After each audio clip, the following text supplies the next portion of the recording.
Mana fırından çıktı. Dostlarımı tızıp buldum bu halette. Bunda kolay.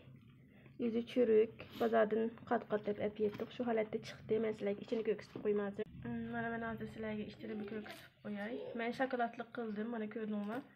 Sizler üzerine istigen nemeli kılsanlar buludu. Mana bu halette. Vallahi belki yaxşı görüp yedik. Benim kızım şokolat kamırak. Şuna şokolatlı kıldım. Sizler üzerine halıqanı kılsanlar buludu.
Bu arada bu fırının fırının 80 gradus'ta yakıp koydum.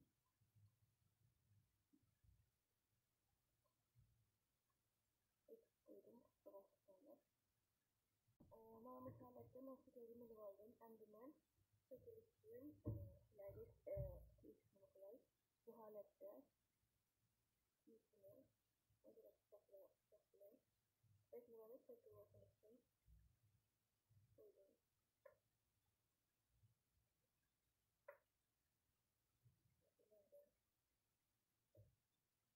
Bu çekilişimler yüklemiştir.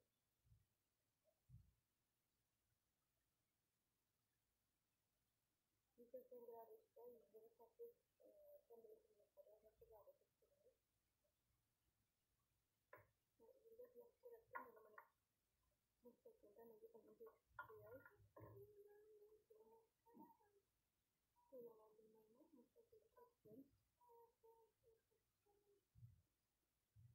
Mana köydüğüm boşaletdi. Men hemmesini kesip aldım. Endi bunu men 180 gradusga önceden ısıtılmış. Hafiften birleşince kadar pişirme. Mana fırından çıktı. Dostlarımga tızıp buldum şu halette. Bunda kolay. Yüzü çürük.